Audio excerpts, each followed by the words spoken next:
Auvers-sur-Oise, the village that captured the soul of Van Gogh.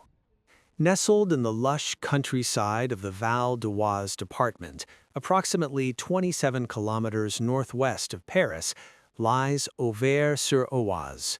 This picturesque French village, with its charming lanes, wheat fields, and riverside views, might have remained a quiet commune known only to its residents were it not for a profound artistic legacy.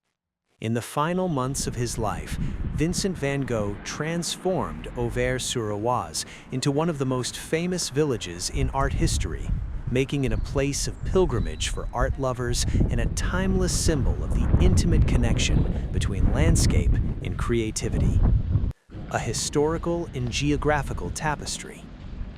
Perched on the banks of the River Oise, the village's history dates back to Roman times, with its name derived from the Gallic word Aver, meaning marsh or riverbank. For centuries, it was a quiet agricultural community.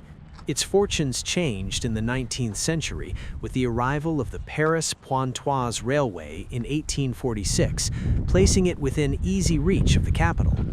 This accessibility, combined with its unspoiled rural beauty, made it a magnet for artists fleeing the bustle and expense of Paris.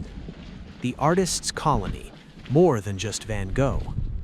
Van Gogh's association defines Auvers for many, but he was following an established artistic trail. The village first gained prominence as a haven for the Barbizon school and early Impressionists. Charles-François d'Aubigny, a precursor of Impressionism, settled here in 1861, building a house and a floating studio boat. His presence acted as a beacon for other artists. Camille Pissarro lived in nearby Pontoise and often painted in Auvers. Paul Cézanne also spent time here, producing several works. This creative community created an environment where innovation in painting, particularly en plein air, outdoor painting, was nurtured. Vincent van Gogh's final chapter. On May 20th, 1990, Vincent van Gogh arrived in Auvers-sur-Oise under the care of Dr. Paul Gachet, a homeopathic doctor and amateur artist recommended by his brother Theo. For 70 days, in a feverish burst of productivity, Van Gogh produced approximately 80 paintings and 64 sketches, more than one per day. The village and its surroundings became his sole subject. The church of Auvers-sur-Oise, his famous painting with its swirling blue sky and ominous shadows, captures the Gothic church in a deeply emotional, almost vibrating style. Wheat fields, the vast open landscapes behind the village under dramatic skies, resulted in masterpieces like Wheatfield with Crows, often interpreted as a reflection of his inner turmoil. Dr. Gachet's house, he painted several portraits of the melancholic doctor, which are among his most celebrated works. The town hall and thatched cottages also featured in his work. The spirit of the village. While art tourism is central, Auvers retains its authentic village character. Weekly markets, local cafes, and the tranquil banks of the Oise invite leisurely exploration. The Church of Notre-Dame de l'Assomption stands exactly as Van Gogh painted it, a silent witness to the passage of time. The simple, touching graves of Vincent and Theo van Gogh in the hilltop cemetery, covered in ivy, remain a place for quiet reflection. Auvers-sur-Oise is more than a monument to a tragic genius. It is a testament to how a specific landscape, a configuration of light, architecture, and terrain, can become eternally intertwined with human emotion and expression.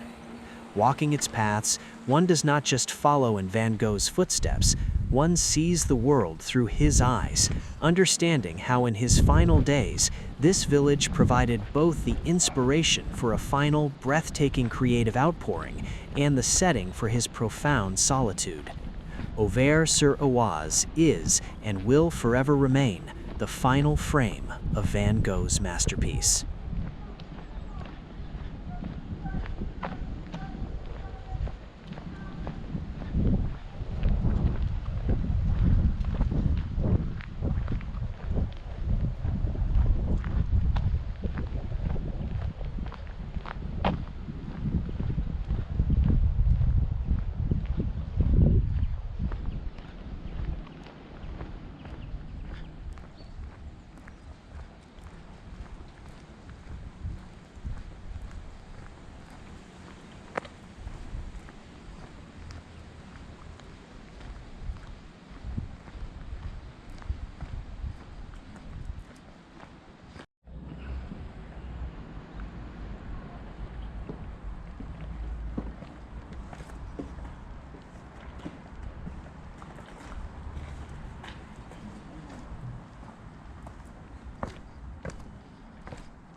On a passé le...